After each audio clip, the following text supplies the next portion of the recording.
চালাবে, তোমার সংসারের খরচ চালাবে, এটি হতে দিতে পারো। তুমি কাজকর্ম করবে বলে ধ্যান যোগে আরো করবে না, এবং নিজের আত্মাকে এইভাবে উপবাসী রেখে অনাহারে ভেঙে ফেলবে, এটাও হতে পারে।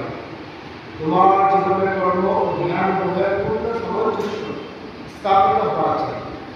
কর্মকর্মে অন্তরের ধ্যান দৃষ্টি অব্যাহত রেখে ধ্যান কর্মের প্রয়োজন মতো কর্মের দায়িত্ব নিজ পুরুষে প্রতিপালন করতে করতে সৈনিক যখন যুদ্ধক্ষেত্রে হনুমন্ত কখনো ঈশ্বর করে না, যোগী যখন যোগাভ্যাস করত তখন তাকে ধর্ম কর্তব্যের দায়িত্ব পালন করতে করতে যোগ পথে অগ্রগতি অব্যাহত রাখতে হবে। দুটিরই সামঞ্জস্য চাই, একটিকে বাদ দিয়ে অপরটি একা একা চলতে পারে না, কারণ তাদের দেশের অর্থনৈতিক অমঙ্গল আসতে পারে।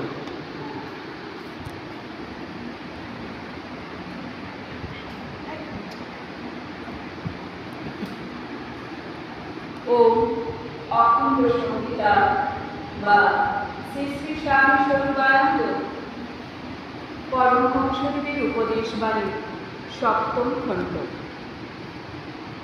জীবন মূল্যবান।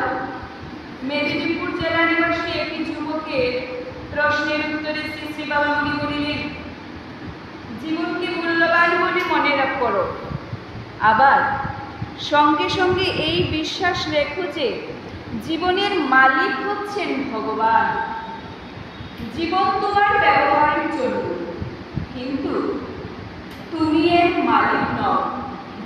জীবন যখন মূল্যবান তখন তোমাকে এর প্রকৃষ্ট সৎ ব্যবহার করতে হবে, একে নিজটা থেকে বাঁচিয়ে এবং মহৎ কর্মে নিয়োজিত করবে।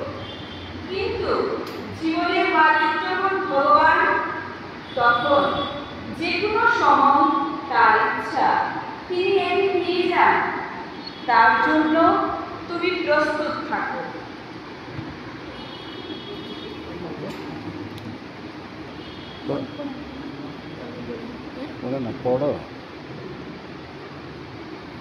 ওম অখণ্ড সংহিতা বা শ্রী শ্রী স্বামী স্বরূপানন্দ পরমহংসদেবের উপদেশ বাণী নবম খণ্ড।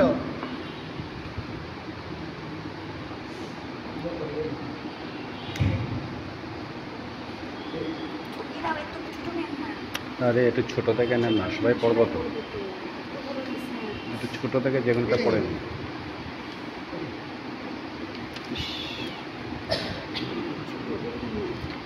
বুঝতে লাগে দৃষ্টান্ত কিভাবে ক্রিয়া করে। শ্রী শ্রী বাবামণি বললেন, দৃষ্টান্ত কিভাবে ক্রিয়া করে জানো?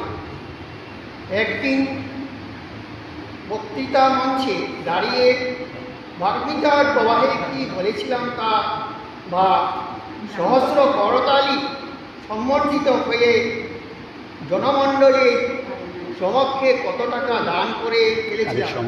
দৃষ্টান্ত অনুসরণকারীরা তার দিকে বড় তাকায় না।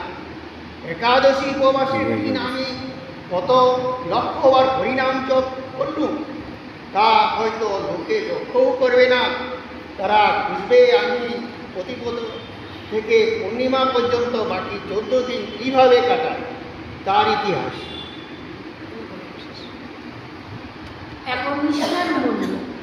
অপর এক পত্র লেখেন, এর পত্রের উত্তরে শ্রী শ্রী বাবামণি লিখিলেন, জগতে একনিষ্ঠার যাহা মূল্য, এত মূল্য বোধার কোনো শব্দ নেই। বুদ্ধিহীন লোক একনিষ্ঠার গুণে অসাধন সাধন করে, দুর্বল ব্যক্তিও একনিষ্ঠার গুণে অসামান্য বরদায়িত্ব মহৎ কর্ম সম্পাদন।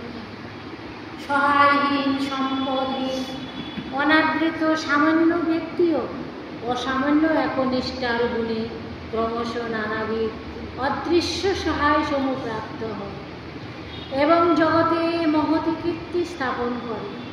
সাধনে ভজনে পরোপকারে জীবসেবায় দেশের কাজে ব্যক্তিগত অদ্ভুত সম্পাদনে সর্বাপেক্ষা বড় শক্তি হইতেছে একনিষ্ঠ।